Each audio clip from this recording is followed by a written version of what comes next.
அனைவருக்கும் வணக்கம். ஆடி மாதம் அப்படிங்கிறது அற்புதமான ஒரு மாதம்.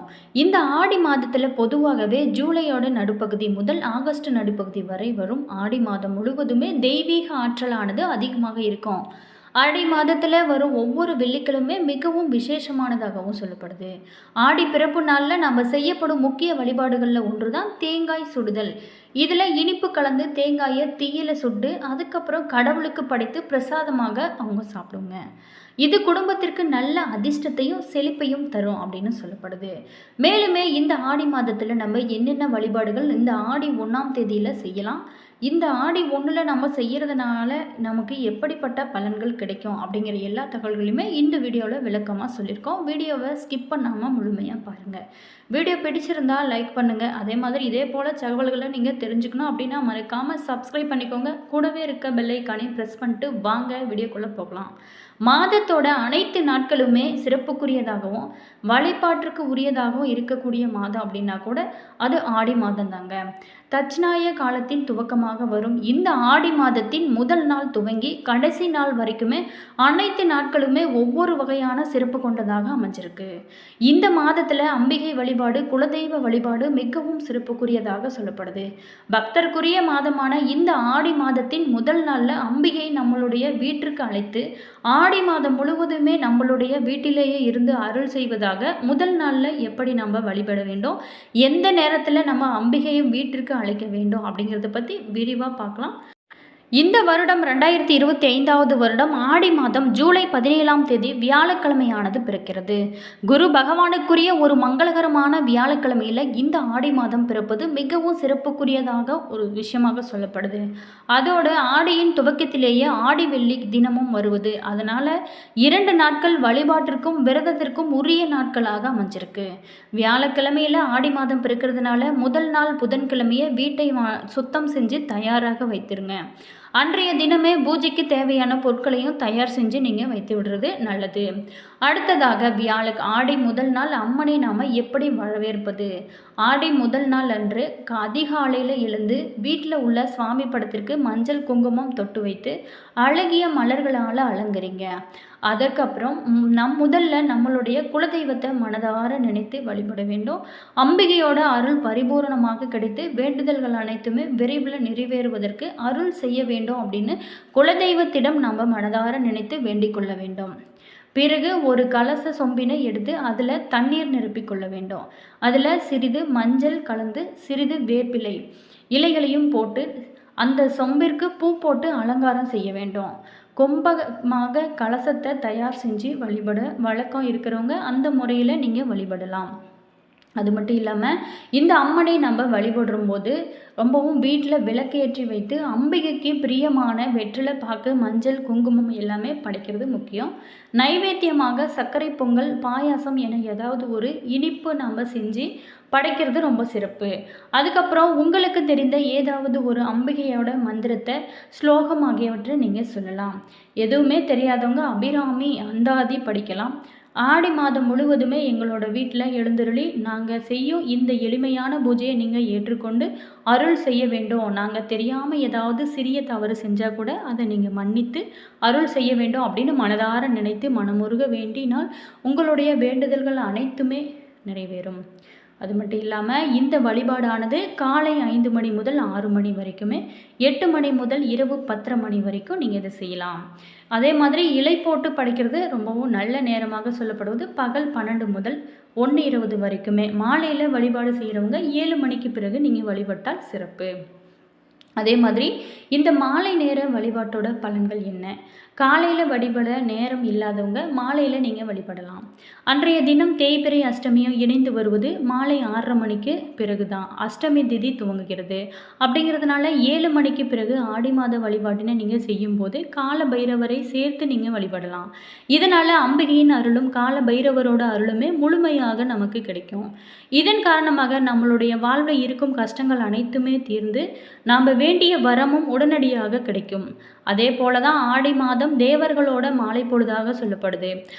அவர்கள் அம்பிகையை வழிபடும் அந்த அற்புதம் வாய்ந்த மாலை நேரத்தில் நாமும் வழிபடுவது அளவில்லாத நன்மைகளை நமக்கு தரக்கூடியதாகவும் சொல்லப்படுது. ஆடி முதல் நாளில் நம்ம என்னென்ன செய்யலாம்? ஆடி முதல் நாள் அன்னைக்கு வீட்டிற்கு அம்பிகை வரவேற்று வழிபட்ட பிறகு அருகில் உள்ள அம்மன் கோவில்களுக்கு நீங்கள் சென்று வழிபடலாம். முடிந்தால் அம்மனுக்கு நடக்கும் அபிஷேகத்திற்கு பால் வாங்கி கொடுக்கலாம். பகல் பொழுதில் இலை போட்டு படைக்கும் வழக்கம் இருக்கிறவங்க அதன்படி நீங்கள் செய்யலாம். யாராவது சுமங்கலி பெண்களுக்கு மஞ்சள் குங்குமம் போன்ற மங்களமான பொருட்களை நீங்கள் வாங்கி கொடுக்கலாம். அதே போல் ஆடி மாத பிறப்பன்னைக்கு வீட்டில் மஞ்சள் அல்லது கல்லுப்பு ரெண்டையுமே சேர்த்து மங்கள பொருட்களை நீங்கள் வாங்கி பூஜை அறையில் வைத்து வழிபடலாம். இதனால் வீட்டில் மங்களம் பெருகும். அதுக்கப்புறம் இவற்றை வீட்டோட தினசரி சமையலுக்கு நீங்கள் பயன்படுத்தி கொள்ளலாம். பொதுவாகவே ஆடி மாதம் வந்துட்டாலே கோவில்கள் அனைத்துமே களை கட்டும். அதுவும் ஆடி வெள்ளி, ஆடி தவசு, ஆடி பௌர்ணமி நாட்களில் அம்மனுக்கு கூழ் ஊற்றி வழிபடுறவங்க ஏராளமான பேர் வழிபடுவாங்க. ஆடி மாதத்தை கணக்கிட்டு தான் திருவிழாக்களோட தொடக்கமாகவும் அமைகிறது. ஆடி மாதம் முழுவதுமே கிராமப்புறங்களில் காவல் தெய்வமாக விளங்கக்கூடிய மாரியம்மன், ஐயனாரப்பன், மதுரை வீரன், மாடசாமி, கருப்பண்ணசாமி போன்ற கிராம தேவதைகளுக்கு பூஜைகளும் விழாக்களுமே சிறப்பாக நடைபெறும். ஆடி மாதம் அம்மனை மனமுருக வழிபட்டால் திருஷ்டிகள் விலகிவிடும் என்பது நம்பிக்கையாகவும் இருந்து வருது. ஆடி செவ்வாய்க்கிழமை இன்னைக்கு சுமங்கலிகள் தாலி பாக்கியத்துக்கும் கன்னி பெண்கள் சிறந்த வாழ்க்கை துணையை பெறவும் ஔவையார் விரதம் இருப்பாங்க.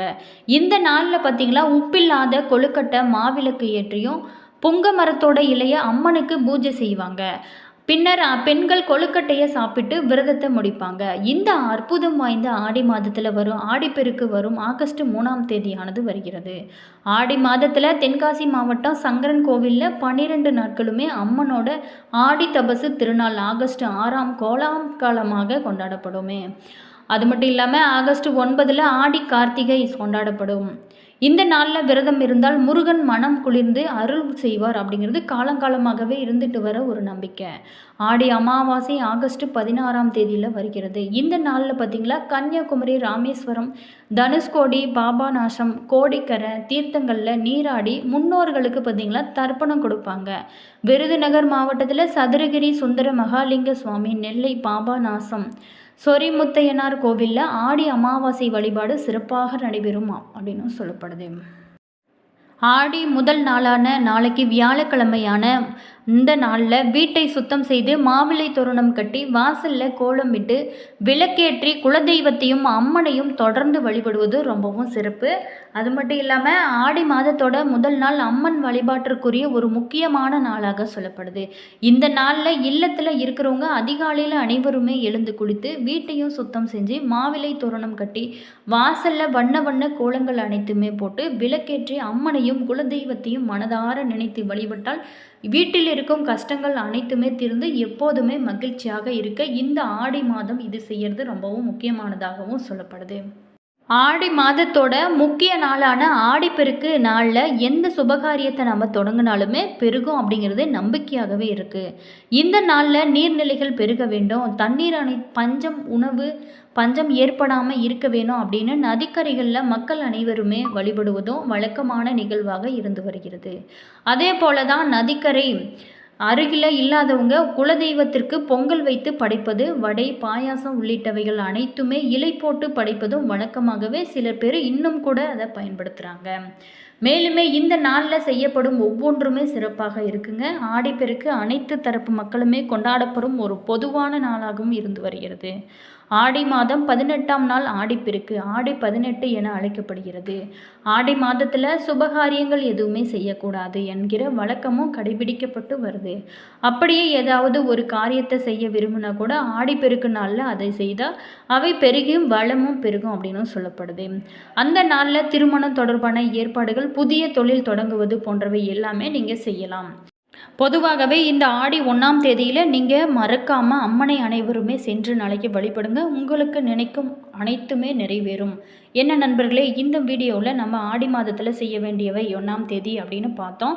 இந்த வீடியோ நிச்சயமாக உங்களுக்கு பயனுள்ள ஒரு தகவல்களை தந்திருக்குன்னு நினைக்கிறேன். வீடியோ பிடிச்சிருந்தால் லைக் பண்ணுங்கள்.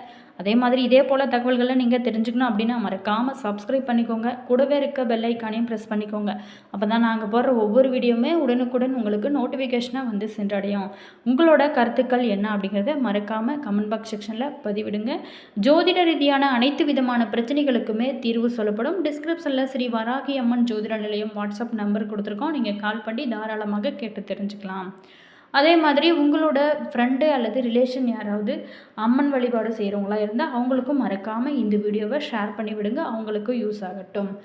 உங்களுடைய இஷ்ட தெய்வத்தோட பேர் என்ன அப்படிங்கிறத கமெண்ட் பாக்ஸ் செக்ஷனில் சொல்லுங்கள்.